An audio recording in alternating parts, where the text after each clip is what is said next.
Hello, everybody, and welcome to Talking Tuesday. Today, we're going to be talking about the recent goings on with World of Warcraft, the whole legacy servers and classic servers and their clean slate servers. But before I do talk about them in detail, I want to go ahead and go back and I want to talk about World of Warcraft's history.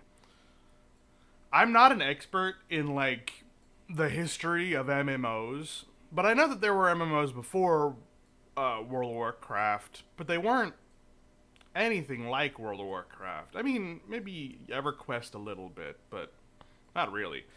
Like before World of Warcraft, there was Ultima Online, which was actually a 2D game where you wandered around, and it was basically all kill quests and community.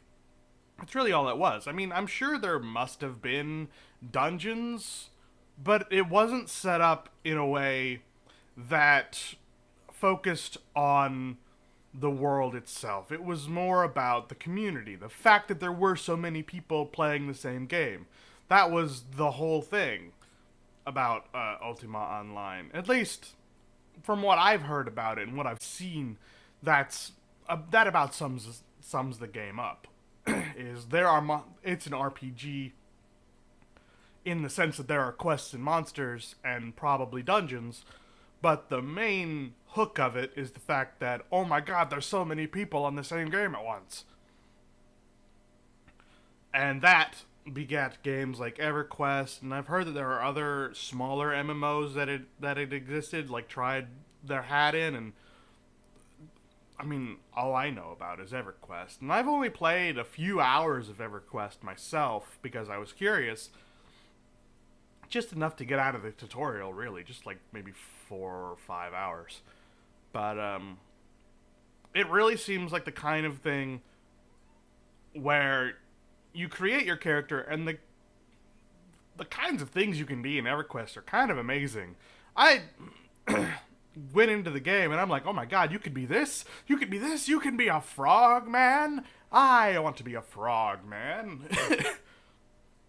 So I created my character and I went through and like the screen is full of all kinds of stuff and every button on your keyboard is used and you have to do you have to hail the NPCs, listen to what they say, then you have to repeat a keyword that they say in order to get a quest.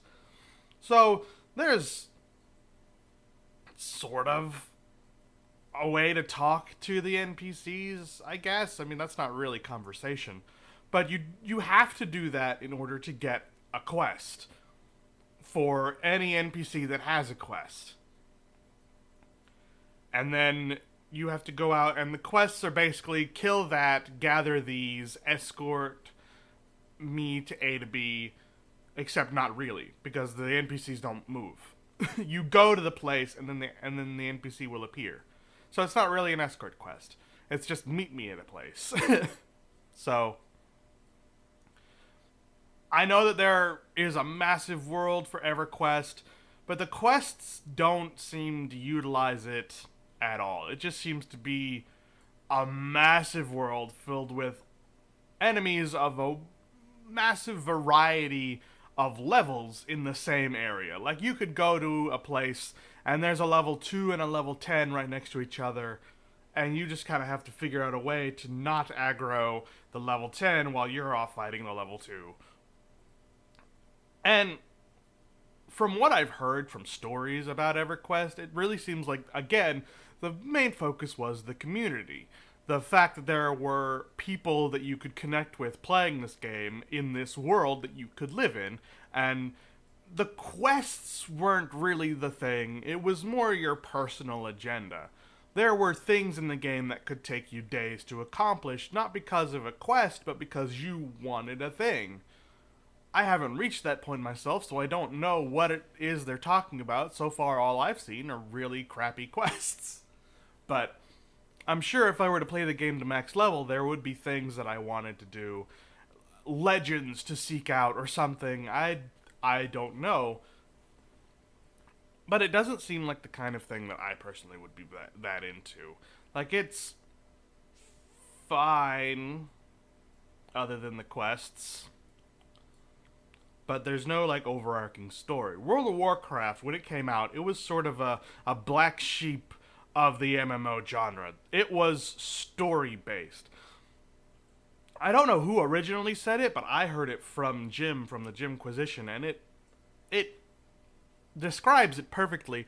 It's a theme park mentality. You go to Westfall. There are Westfall quests where you do Westfall things for the Westfall story. And when the Westfall story is over, maybe in the grand scheme of things, it interconnects with the other areas' stories.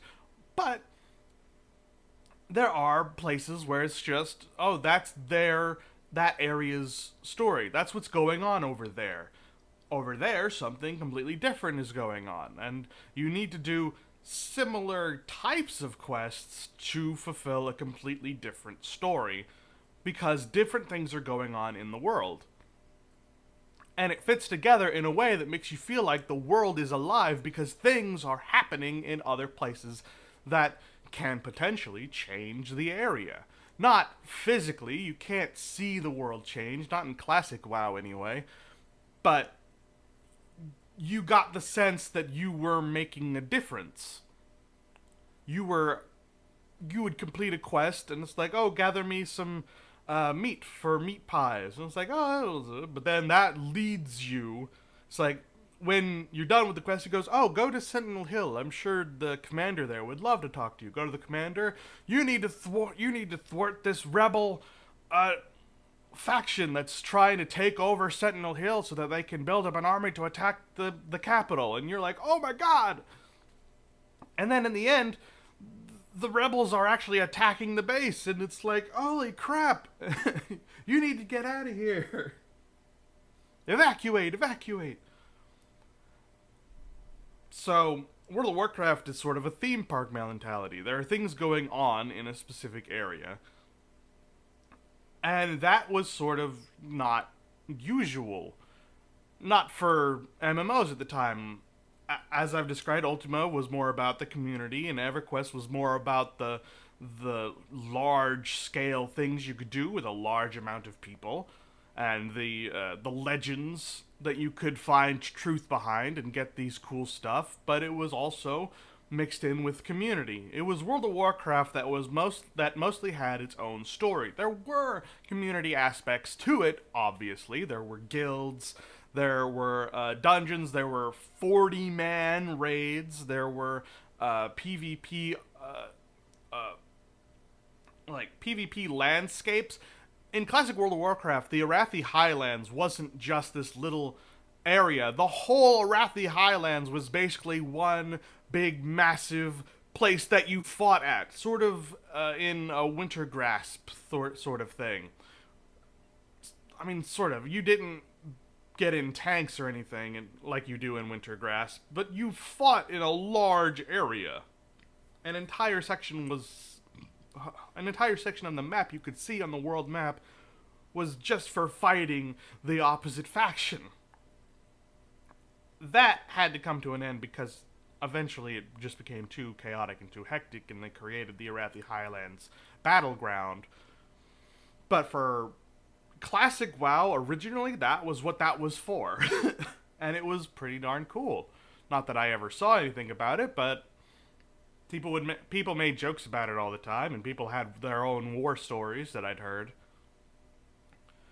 And World of Warcraft seemed to have this mentality that the world around you was as important as the people living in it. And that hadn't been done before. So it got subscriptions by the millions. I don't know what the original number was, but I think somewhere around 7 million people in classic World of Warcraft played. And all kinds of crazy stuff happened. I mean, there were the Arathi Highlands, but also there was the War of Ahn'Qiraj that literally could only last like a day because it crashed World of Warcraft's servers because it was a server-wide event that everyone had to go to one area on the map, and that caused massive problems, and they decided we're never doing that again. Probably for the better that you don't, if it causes that much of a problem. Words. But then Burning Crusade came out, and then it became more like exploring and more about lore, because we'd heard about the Outlands. We'd seen a little bit of it in Warcraft 3. We knew who Illidan was from Warcraft 3 and the stories. And back then, the World of Warcraft site had a place where you could read all of the lore from all of the books and all of the games, everyone's story. So if you didn't know who Illidan was and you were just like, who is that? You could go to worldofwarcraft.com and you could type in Illidan into the lore into the lore books, and you could read the whole story. They don't do that anymore, and I am super sad that they don't. That is now gone. They used to do a whole bunch of like really fun stuff on their site as well. Like they used to have the Gnomeregarn adventurers, which was just these 5 little gnomes, and it was just audio where you listen to them do silly little quests. Like they needed to gather ingredients to go and fight some trogs, but when they go out, oh my god, it's Halloween, and they don't realize it. So they go to like a troll house, and they're like, we are the gnomes, and we are here to gather supplies to go fight the trogs. And it's like this big troll, and he's wearing like a gnome mask, and he's like, oh, look at the cute little bobbies. I'ma give you some shrunken heads. And it was really, really funny. And there were a lot of stuff like that. Like there was one where they took a whole bunch of sound clips from the previous games, and they strung them together so like all the NPCs were at a party. And I don't know where that audio is now, because it's not on their website. So Burning Crusade came out. There was more story, there was more exploration, there was flying suddenly. People could fly in the game. They could get mounts and they could fly. Druids could turn into birds, and it's just like, whoa! And so the subscription went up and up and up. By the end of Wrath of the Lich King, there were... the end of Wrath of the Lich King was its peak. Just after the Look for Group mechanic came out. I loved the Look for Group mechanic. I had the hardest time finding a good group before the Look for Group mechanic, because I was a healer. And that meant that everybody who wanted to go into a dungeon needed a healer, and that meant that I would sometimes go into a dungeon just because someone wanted to go into a dungeon, and there's 2 healers and 3 DPS and no tank. Or there's 4 healers for some reason, and it's just like, oh, let's see if we can go through just healing, just like outlasting all the enemies, which no, you can't. You can't do. I've tried. Not when it's on your level anyway. So before then, teams were super unbalanced, and being a healer, I had to deal with everybody's unbalancedness. Sometimes you get some smart people, but if you got some smart people who knew how a party should be formed, then chances are that party would never be formed, because while DPS and healers are looking for groups all the time, tanks, they never really had to. Tanks could basically do like the first half of the dungeon by themselves, if they were smart, and they were powerful, and they knew what they were doing, which is the kind of tank you want to have. But if you want to have the kind of tank that you want to have, then you're not going to get it, because they can do it themselves. For the most part. Like, they can't... Like, some of the tanks couldn't heal themselves enough, some of the tanks couldn't do enough DPS, so they needed help doing the second half of the dungeon. The dungeon in Tanaris is a great example of that. There were tanks around there all the time. I loved that place because it was so easy to get a group. But that... And that's just my personal problems that I had getting a group before Like for Group. But when Like for Group came out, it was... A lot of people boo-hooed it at the time, but the majority of the 10.5 or 12.5 or however many million people really liked it. It was a great addition to the game. There was a Like for Raid like search bar, or it's like you could create a thing, but it wasn't the same as Like for Group. That didn't come out until Draenor. But it certainly helped getting a raid together, because before you just had to go to like one of the major cities. It's like, I want to go to this place. Anyone else want to go to this place? And then you get the party together. And it took maybe 2 or 3 hours just to get the party together. So around 10 to 12.5 million was the peak at Wrath of the Lich King, and then Cataclysm came out, and it was meant to be a massive overhaul. It was meant to change everything, because they'd spent the last several years studying what people liked and they didn't like, and they were like, okay, well, let's alter the game to make it more like the people like. And for questing, I mean, they listened. You can't say they didn't listen. If you pay attention to what people said about Classic and Burning Crusade, and then talk about Cataclysm, people say Cataclysm was awful. People say Cataclysm ruined the game. Over half of their subscriptions, several million people, vanished because they didn't like what had been done. But it was exactly what people had been asking for. They streamlined the quests, and the quests are very good. The problem is you can't go into a questing zone halfway through. You have to start at the beginning quest. You have to find the beginning quest. Thankfully, you can usually find the beginning quest in the major city. If you can't find it, you can go to the message board. You can go to the adventure board and get the starting quest and then go there. But if you just go there, you'll never find the damn quest. You just won't find it. So that was a major problem, even though they streamlined the quests and made them much more enjoyable, made them much more fun. They were harder to start because you had to start at the first quest. There were no other quests unless you started at the first quest. And people had been whining forever about the dungeons to be harder. They made it harder. They certainly made them harder, but it wasn't in a fun way. It was harder in a hardcore way, which only the hardcore people would like. And even the hardcore people didn't like them because they were unfair. It wasn't a smart kind of difficulty. It was a insta-wipe kind of difficulty. And people couldn't stand that. So they left. Even though it was exactly what they had asked for, they didn't like it because it was done in a way that a lot of people didn't appreciate, and they left. And the classes were changed, everything changed, and it was such a violent shift. And even though it was what the community had been saying, it wasn't a fine-tuned community opinion.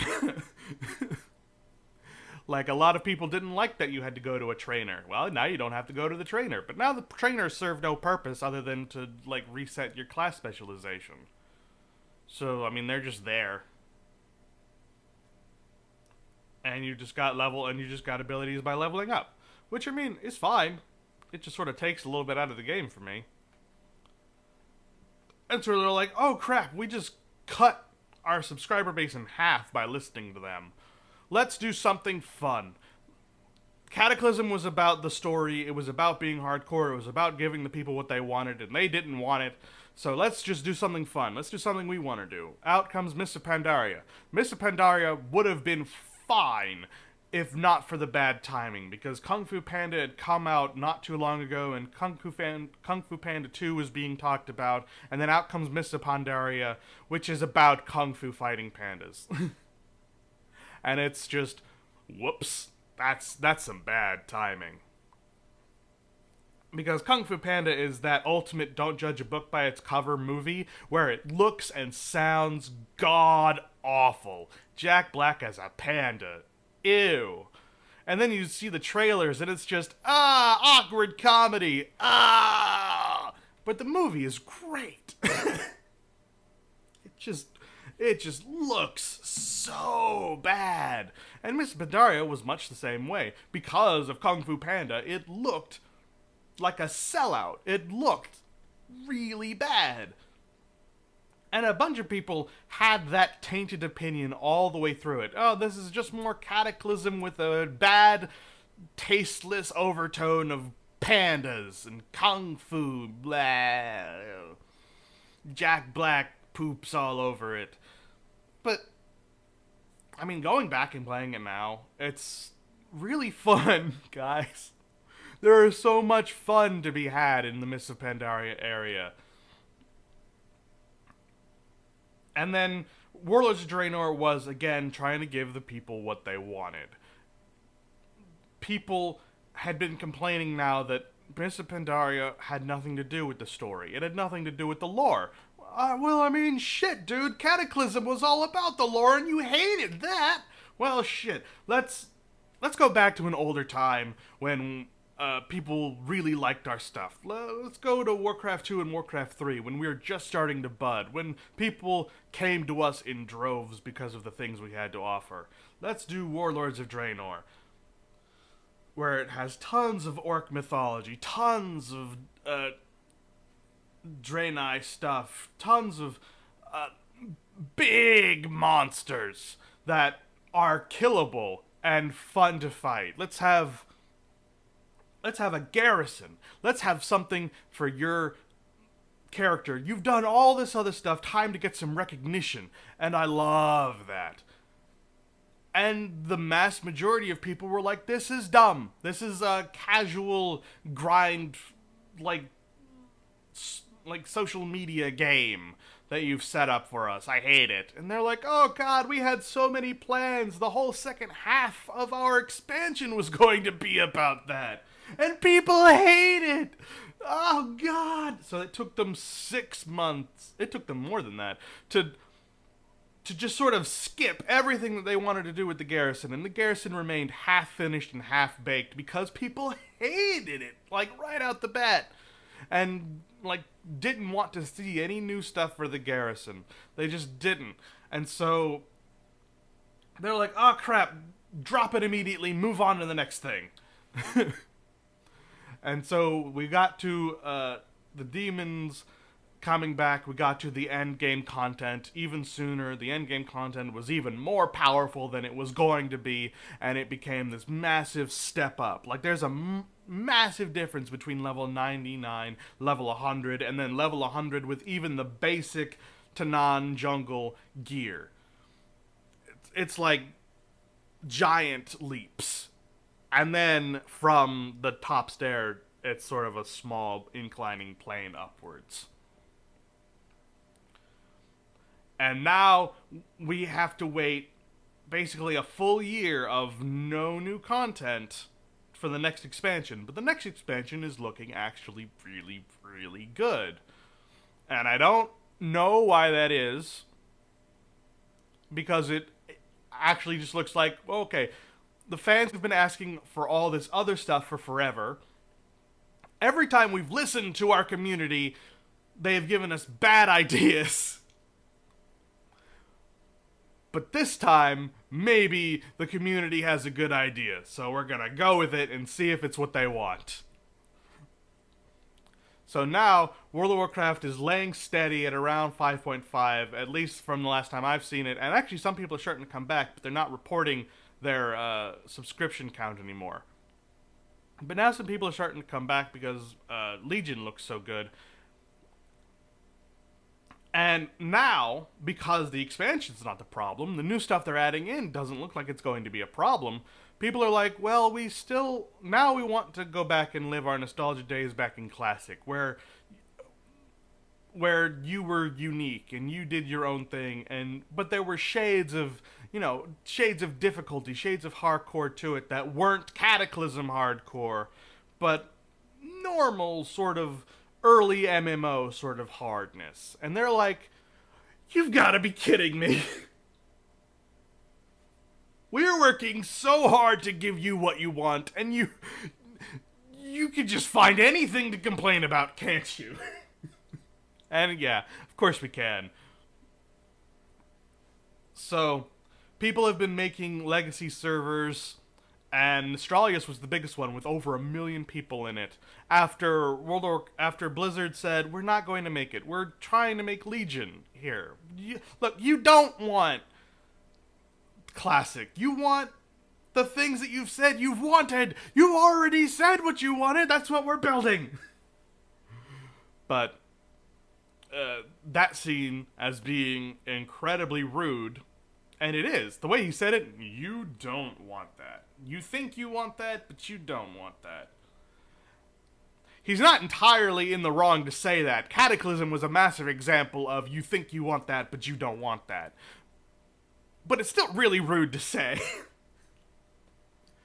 So, now there's a massive backlash. Now, the legacy servers are being taken down because more people are starting to go to them, and they were starting to feel threatened because their new project was being overshadowed by their old stuff that other people were doing. What the hell? But instead of just cutting them off and that being the end of it, instead they started talking with the Nostralius people. So they started talking with the legacy people, and it's like, okay, there's obviously a demand for the legacy servers. We can't make it right now. We just can't. They haven't gone into detail why they can't, but I suspect it's because they're so busy trying to get a feel on their user base that they don't want Legion to become the next Cataclysm. They don't want to make the wrong they don't want to give people what they want in the wrong way again. So because they're doing that and they're fine-tweaking Legion, they can't go back into 15 years of data to try to find the classic stuff. They don't have the time, the energy, or the money. I mean, they probably have the money, but they don't have the time or the energy. So they're talking with the Nostralius people, and they're like, here's a happy medium that we can release soon.